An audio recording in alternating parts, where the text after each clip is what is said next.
Welcome everybody out to podcast number 392, where this is the second podcast in a quick little series about Elevate Construction and our journey. Stay with us.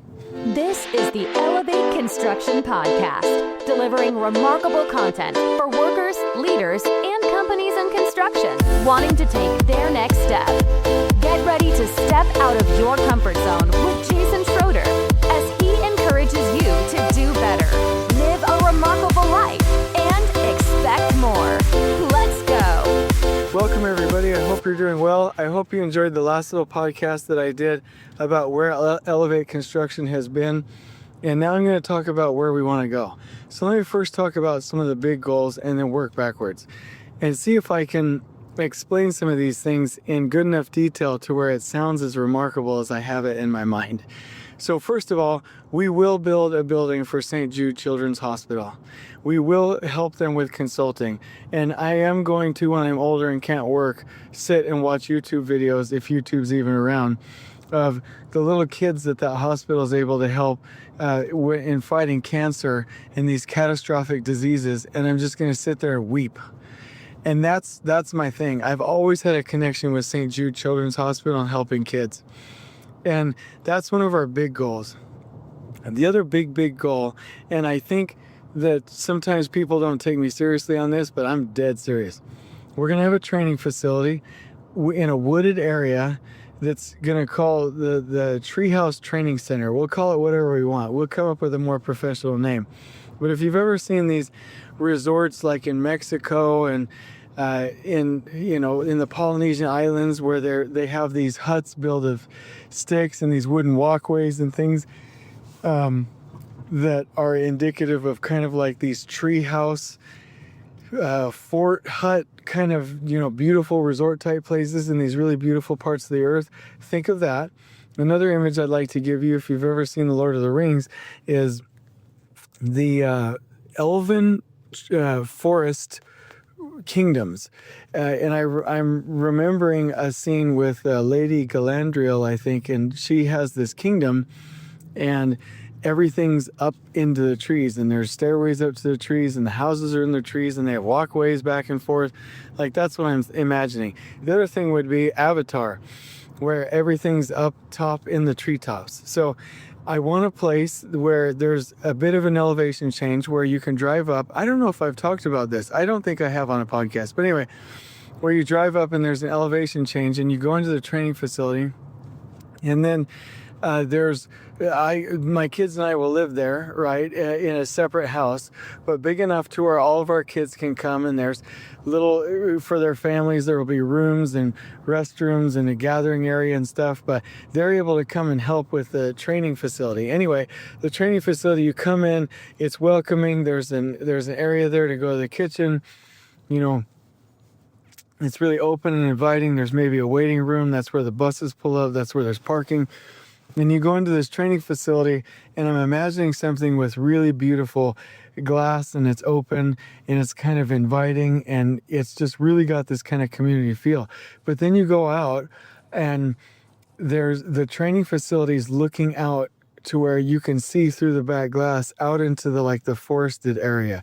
And on the back porch where you're able to reflect, ahead of some of the really hard processes that we do in training, there are these walkways, these wooden walkways that are 10, 20, 30, 40 feet up in the air that lead to other trees where there's literally like a tree house or a tree fort where there might be multiple bunks there in that house where people can bunk up, and there's a restroom there and the whole nine, and that's where people stay. And all of these walkways and these huts are lit. They're lighted, and at night you can see your way around, and it's just this beautiful, remarkable environment. And I imagine it being in a place where it has all four seasons, where there's actually a winter, actually a spring, actually a summer, and actually a fall. And you have that different type of weather. But the scenery is so surreal that you're able to elevate your mindset and really want, better things.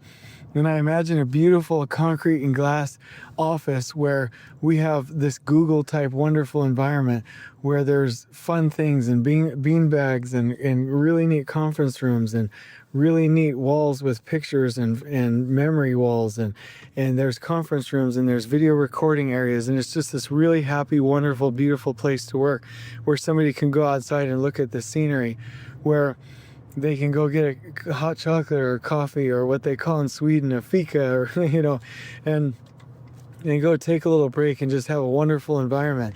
And then when we go into the training center, like, we're working with people that are changing their lives and improving themselves, and that their set points are elevated, and that's and that we would have like a small crew of people that like really like working there, and they're always building new walkways, they're always building new aspects to the training facility. They're always helping. There's a gourmet chef, one of my buddies, Jake Smaley, he loves to cook and to entertain. I want to have it to where, we're not getting rich off of this deal, but we have a training facility that's actually serving a purpose in person, right? Say, Jake, hey, you ready to start cooking, for the facility, and then also coming and doing some training and living your passion and your dreams and taking some people through their processes, and him being able to like really cook some like wonderful gourmet meals for the people that are there at the training camp. Now, here's the best part. This is what would be cool.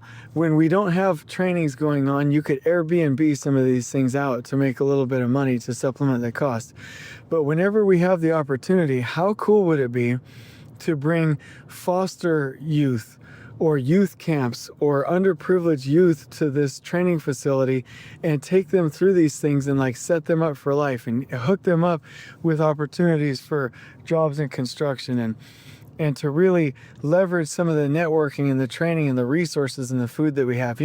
One of the things that I really like, and I haven't proven this with psychology yet, but I've always had this thought that if we could take underprivileged kids, or even kids that are privileged, but like that we just need to be awesome and serving out there in the world, take them and get them so used to those high standards and that good food in that high living and the feeling of almost being rich, that we elevate their set point to where when they go back home, they have a disconnect between where they are and where they want to be.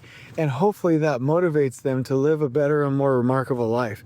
I don't know if that's backed up by any kind of psychology, but I literally want to addict the younger generations, and especially the older foster care kids who've had a hard life, to a higher way of living, to learning, to progress, to growth, to wealth, to mental wealth, to spiritual wealth, to friendship wealth, to all of those things.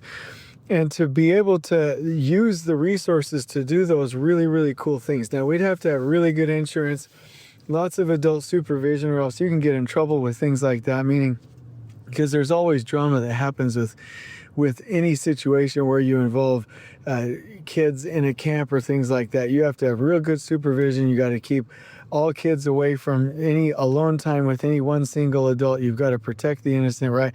There's a lot that goes to that. Well, I think if it was done in a short enough amount of time, I think it could be done legally with the right insurance, with the right adult supervision, 2, 3, 4, 5 deep leadership at all times, nobody ever alone. I think it could be really, really good. And the vision for that would be, how cool would it be for people in the industry to live in a beautiful place, to have the technology, the internet, the office space, the teams, to create the fastest, most useful, most addictive training in construction, whether it's online or in person or wherever, to where anybody, a worker, a foreman, or a project manager, or a VDC professional, or surveyor, all of it was at their fingertips, and they can go to college if they want, or they can take these courses as they're ready, and they get certifications, and it almost guarantees them a job. Like, that would be really, really, really remarkable. And I have this vision in my mind that we can get this done, and with the right people, with the right engagement, in the right environment, doing the right things, with the right synergy, with the right business deals and the right business structure, according to inspiration and the right vision for where we could head, we could literally transform the way training is done in this industry. And so that's another one of the main visions that we have at Elevate Construction. And so I figured I would share that with you. One of the things that we want is for people to be able to, anytime they want to attend a boot camp, to attend a mastermind, to get the help, to have the templates and resources to expand our website, and then also to have any online content that they want access to in a remarkable way. I say that word a lot, but I'm being serious, like really engaging, pedagogical online content at the tip of their fingers, always updated with the best practices. And so I know this is a short podcast. The last one was 20 minutes. This one is 10, but that's where we're headed. And the reason I said that is because I just been feeling it tonight. I figured I would put it on the podcast, tell you where we're headed.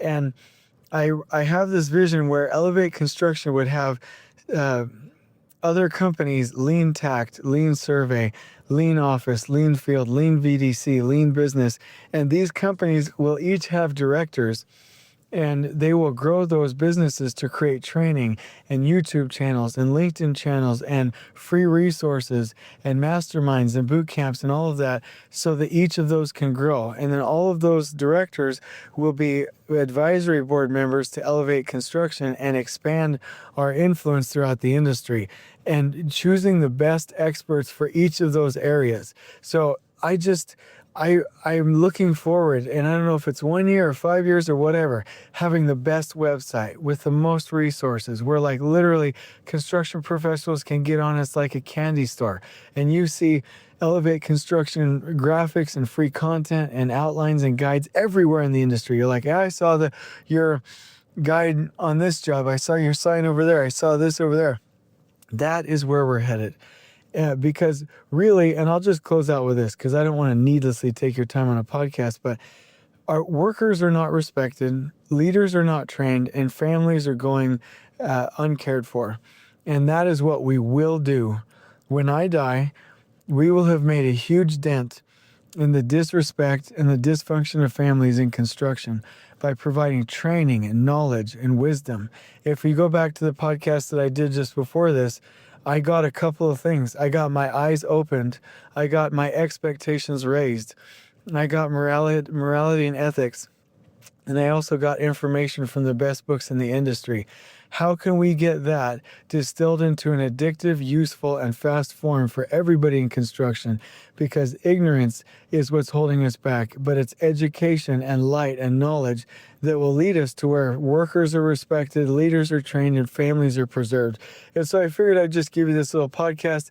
That's where we're headed. If you have visions or thoughts or ideas of how we could do better or expand our vision or reach even higher or meet those goals, let us know. But I figured I'd share that with you. I do want you to know that anytime we do these podcasts or these trainings or these videos, we're thinking of you, and we're hoping that these are helpful for you. And I don't feel like it's trite or insincere for me to say that we love you. We hope that you have everything good in life that you deserve and want or could have. And we just wish you the best. And I just wanted to take this time to do that and say this. And it'll be interesting to see where we go, and especially where we can go together. So I'll talk to you soon on the next podcast. On we go. Please join us next time in elevating the entire construction experience for workers, leaders, and companies coast to coast. If you're enjoying the show, please feel free to share with your construction colleagues and help us spread the word by rating, subscribing, and leaving a review on your preferred podcast listening platform. We really appreciate it. We'll catch you next time on the Elevate Construction Podcast.